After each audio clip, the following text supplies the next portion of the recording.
ఈ వీడియోలో మనం ఒక యూజర్ని ఎట్లా క్రియేట్ చేయాలి, లైక్ ఒక స్టూడెంట్ని ఎట్లా క్రియేట్ చేయాలి, ఆ స్టూడెంట్ని స్టాండర్డ్కి సెక్షన్కి ఎట్లా అసైన్ చేయాలి, అండ్ ఆ స్టూడెంట్ని వన్స్ క్రియేట్ చేశాక ఏవైనా మోడిఫికేషన్స్ వస్తే ఎట్లా చేంజ్ చేయాలి, అండ్ ఒక స్టూడెంట్ని ఇన్యాక్టివ్ ఎట్లా చేయాలో తెలుసుకుందాం. ఫస్ట్ అప్లికేషన్ అనేది ఓపెన్ చేసుకోవాలి. వన్స్ ఓపెన్ చేశాక యూజర్స్ మీద క్లిక్ చేయాలి. క్లిక్ చేశాక మనం ఇంతకుముందు యూజర్ పర్మిషన్స్లో రోల్స్ క్రియేట్ చేసుకున్నాం కదా, అవన్నీ ఇక్కడికి వస్తాయి అన్నమాట. ప్రెజెంట్ గ్రూప్ కిందకు వస్తాయి. ప్రెజెంట్ ఏంటి అంటే నేను ఒక స్టూడెంట్ని క్రియేట్ చేయాలనుకుంటున్నాను. So I'm selecting student. Okay, select చేసుకున్నాక మీకు ఇక్కడ యాడ్ యూజర్ బటన్ కనిపిస్తుంది కదా, దాని మీదకి వెళ్ళి క్లిక్ చేయాలన్నమాట. సో మనకి ఇట్లా క్రియేట్ స్టూడెంట్ అని చెప్పి పేజ్ వస్తుంది. వన్స్ యాడ్ యూజర్ బటన్ మీద క్లిక్ చేయగానే ఇక్కడ ఏంటంటే ఈ పేజ్లో మనం స్టూడెంట్ని క్రియేట్ చేసుకోవచ్చు. ఇక్కడ ఏంటంటే స్టూడెంట్ యొక్క డీటెయిల్స్ అన్నీ ప్రాపర్గా ఎంటర్ చేయాలి. డేట్ ఆఫ్ జాయిన్, స్టూడెంట్ ఎప్పుడు జాయిన్ అయ్యాడు, నేను November 6 వస్తున్నా. స్టూడెంట్ యొక్క పెన్ నెంబర్ అండ్ స్టూడెంట్ యొక్క అపార నెంబర్ అండ్ స్టూడెంట్ యొక్క అడ్మిషన్ నెంబర్. స్టూడెంట్ టైప్ అంటే స్టూడెంట్ రెగ్యులర్ స్టూడెంటా లేక అంటే హాస్టల్లో ఉంటున్నాడో మెన్షన్ చేయాలి.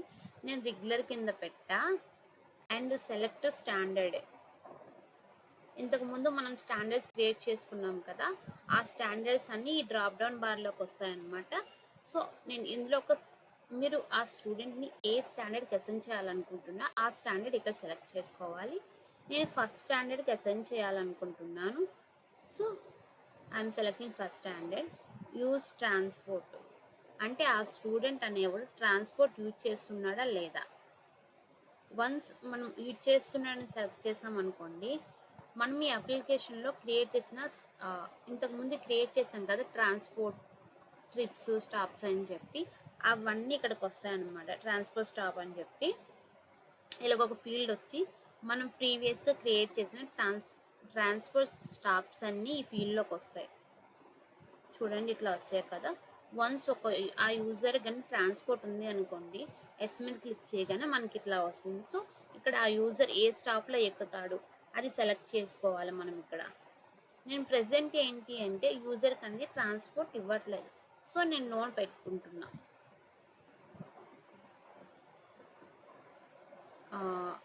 యూజర్ యొక్క నేమ్, లాస్ట్ నేమ్, యూజర్ యొక్క mail ID,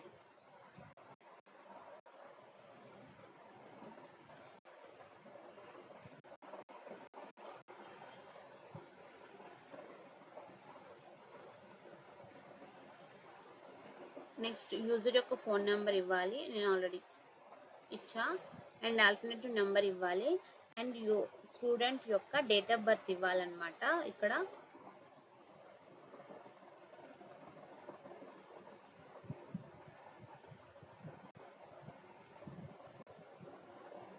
select gender, student యొక్క జెండర్ సెలెక్ట్ చేసుకోవాలి.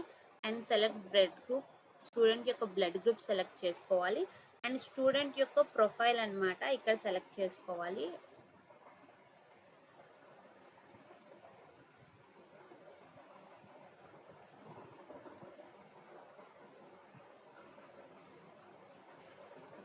అండ్ స్ట్రీట్, ఏ స్ట్రీట్లో ఉంటాడు, సిటీ, ఏ సిటీలో ఉంటాడు,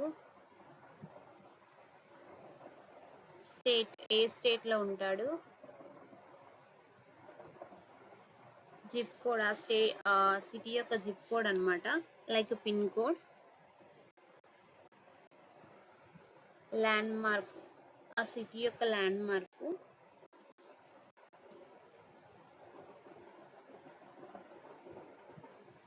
ఎడ్యుకేషన్, యాడ్ ఎడ్యుకేషన్ అంటే ఆ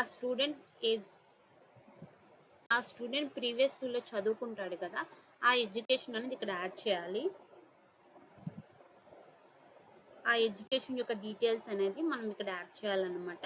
ఈవెన్ మీరు యాడ్ చేయాలనుకుంటే యాడ్ చేయొచ్చు, మాకు అవసరం లేదు అంటే ఇక్కడ డిలీట్ సింబల్ కనిపిస్తుంది కదండి, దీని మీద క్లిక్ చేయాలి. వన్స్ క్లిక్ చేయగానే డిలీట్ అయిపోతుంది.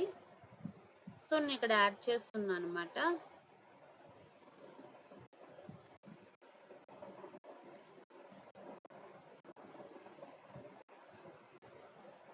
ఎడ్యుకేషన్ టైప్ యూకేజీ వరకు చదువుకున్నాడు. సిటీ శ్రీకాకుళం.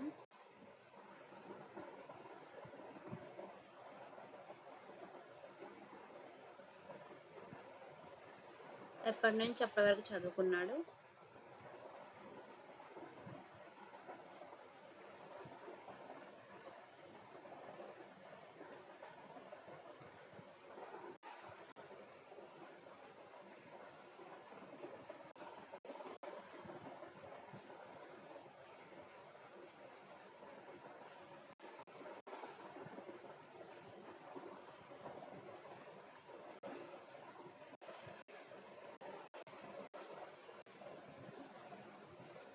నెక్స్ట్ మనం స్టూడెంట్ యొక్క గార్డెన్ డీటెయిల్స్ అనేవి యాడ్ చేయాలి. Add garden details. స్టూడెంట్ యొక్క గార్డెన్ యొక్క నేమ్ ఇవ్వాలి. I'm giving Anant. Last name. స్టూడెంట్కి గార్డెన్కి ఉన్న రిలేషన్ అనేది ఇక్కడ సెలెక్ట్ చేసుకోవాలి. ఫాదర్. ఇక్కడ గార్డెన్ యొక్క కాంటాక్ట్ నెంబర్ ఇవ్వాలి అండ్ గార్డియన్ యొక్క ఆక్యుపేషన్ యాక్టర్. గార్డియన్ యొక్క యాన్యువల్ ఇన్కమ్ అనేది ఇక్కడ మెన్షన్ చేయాలి. నేను ఇక్కడ ఇచ్చా. వన్స్ ఇవన్నీ ఫిల్ చేసుకున్నాక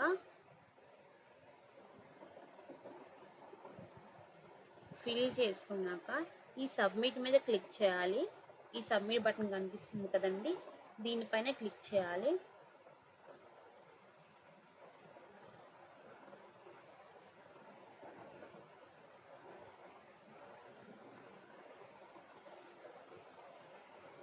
వన్స్ ఇవన్నీ ఫిల్ చేసుకున్నాక సబ్మిట్ బటన్ పై మనం క్లిక్ చేయాలన్నమాట.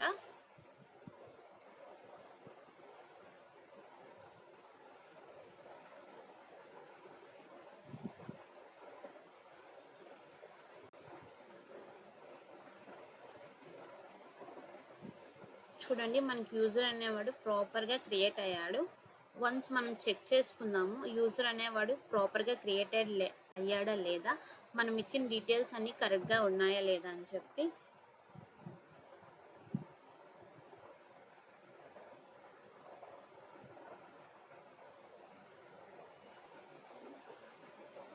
దీనిపై క్లిక్ చేస్తాము. ఇది ముందు పేజ్కి మనల్ని నావిగేట్ చేస్తుంది అనమాట. చూడండి, ఇంతకు ముందు మనం యూజర్ని క్రియేట్ చేసాము, వెంకటేష్ కొర్రా అని చెప్పి. సో ఇది ఓపెన్ చేస్తాము. ఇది ఓపెన్ చేయాలంటే వన్స్ ఇట్లా యూజర్ దాని మీద క్లిక్ చేసినా సరిపోతుంది, లేకపోతే ఇట్లా ఈ 3 డాట్స్ కనిపిస్తున్నాయి కదండి, దీనిపై క్లిక్ చేసి వ్యూ డీటెయిల్స్ ఇట్లా చేసినా కూడా మనం యూజర్ యొక్క డీటెయిల్స్ అన్నీ చూడొచ్చు. మనం ఇందాక ఇచ్చాము చూడండి, 445, pen number, date of birth, blood group, regular, main street Srikakulam Andhra Pradesh, zip code, education, previous education, Guardian details అన్నీ ప్రాపర్గా వచ్చాయండి. ఓకే, ఇప్పటి వరకు మనం ఒక స్టూడెంట్ని ఎట్లా క్రియేట్ చేయాలో చూసాం. ఈవెన్ ఒక స్టూడెంట్ని క్రియేట్ చేశాక ఆ స్టూడెంట్ డీటెయిల్స్లో ఏమైనా చేంజ్ చేయాలనుకుంటే ఎట్లా అప్డేట్ చేయాలో ఇప్పుడు చూద్దాం.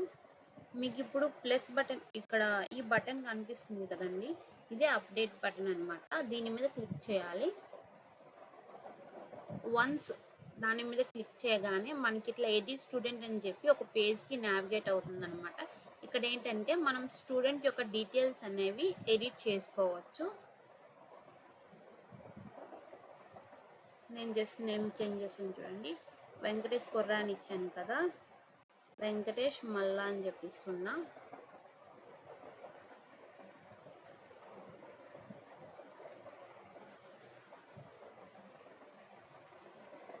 నేను అడ్మిషన్ నెంబర్ కూడా చేంజ్ చేస్తున్నా, 440 పెట్టుకున్నా. వన్స్ నేను కొన్ని మాడిఫికేషన్స్ చేశాను. అది మాడిఫికేషన్స్ చేశాక ఇట్లా అప్డేట్ బటన్ కనిపిస్తుంది కదండి, ఆ అప్డేట్ బటన్పై క్లిక్ చేయాలి.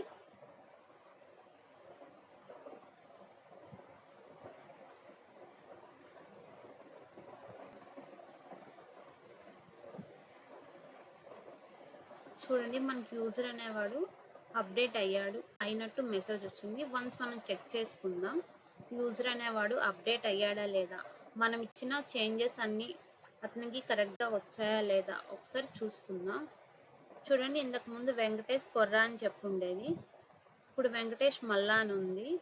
ఇంతకుముందు ఐడెంటిఫైర్ స్టూడెంట్ యొక్క ఐడి అనేది 445 ఉండేది, ఇప్పుడు 449 ఉంది. సో ఇట్లా అన్నమాట. మనం ఒక స్టూడెంట్ని క్రియేట్ చేశాక ఏదైనా మోడిఫికేషన్స్ చేయాలనుకుంటే ఈ విధంగా చేంజ్ చేసుకోవచ్చు. ఈవెన్ స్టూడెంట్ని వేరే స్టాండర్డ్కి కూడా ఈ విధంగానే అసైన్ చేసుకోవచ్చు. ఇట్లా ఇక్కడ స్టాండర్డ్ కనిపిస్తుంది కదా, ఇక్కడ స్టాండర్డ్ దగ్గర మార్చుకోవచ్చు. అట్లా స్టూడెంట్ యొక్క డీటెయిల్స్ అనేవి చేంజ్ చేసుకోవచ్చు వన్స్ క్రియేట్ చేశాక. ఇప్పుడు ఒక స్టూడెంట్ని క్రియేట్ చేయడం చూసాము, అప్డేట్ చేయడం చూసాము. ఇప్పుడు ఇన్యాక్టివ్ ఎట్లా చేయాలో చూద్దాం.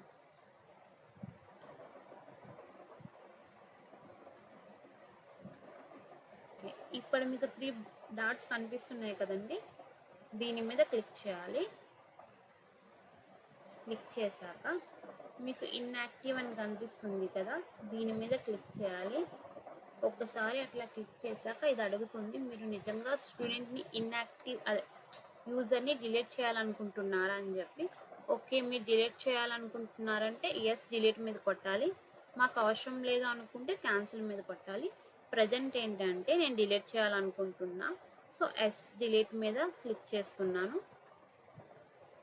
ఎస్, చూడండి మనకి ఇక్కడ యూజర్ కనిపించట్లేదు. సో యూజర్ అనేవాడు ఇన్యాక్టివ్ అయిపోయాడు. సో ఇప్పుడు ఏంటి అంటే ఒక ఇన్యాక్టివ్ అనే యూజర్ని యాక్టివ్ ఎట్లా చేయాలో చూసుకుందాం. ఇక్కడ స్టేటస్ అని బార్ ఉంది కదా, మనకి ఇక్కడ ఏంటంటే ఇన్యాక్టివ్ యాక్టివ్ యూజర్స్ని చూపిస్తుంది. సో చూడండి, వివేక్ కొర్రా యాక్టివ్ అండ్ వెంకటేష్ మల్లా ఇన్యాక్టివ్. సో ఈ ఇన్యాక్టివ్ అయిన వెంకటేష్ మల్లాని యాక్టివ్ ఎట్లా చేయాలో ఇప్పుడు చూద్దాము. ఇక్కడ 3 డాట్స్ కనిపిస్తున్నాయి కదండి, దీని మీద క్లిక్ చేయాలి. క్లిక్ చేయగానే మనకి యాక్టివ్ అని ఒకటి ఉంటుందన్నమాట. సో దీని మీద క్లిక్ చేయాలి. ఇది మళ్ళీ అడుగుతుంది అనమాట, మీరు నిజంగా యూజర్ని యాక్టివ్ చేయాలనుకుంటున్నారా, మళ్ళీ యూజర్ నా క్లాస్కి అసైన్ చేయాలనుకుంటున్నారా అని అడుగుతుంది అనమాట. మీరు నిజంగా యూజర్ని మళ్ళీ యాక్టివ్ చేయాలనుకుంటే ఎస్ యాక్టివ్ మీద నొక్కాలి. వద్దు యూజర్ని ఇన్యాక్టివ్లోనే ఉంచండి అంటే క్యాన్సిల్ మీద నొక్కాలి. నేను ఇక్కడ ఏంటి అంటే యూజర్ని యాక్టివ్ చేయాలనుకుంటున్నా, సో ఎస్ యాక్టివ్ మీద క్లిక్ చేస్తున్నా. చూడండి, ఇక్కడ చేంజ్ అయింది స్టేటస్. ఇంతకుముందు ఇన్యాక్టివ్ ఉండేది, ఇప్పుడు యాక్టివ్ వచ్చింది. సో ఇట్లా అన్నమాట, ఒక ఇన్యాక్టివ్ అయిన యూజర్ని యాక్టివ్ చేసుకోవచ్చు.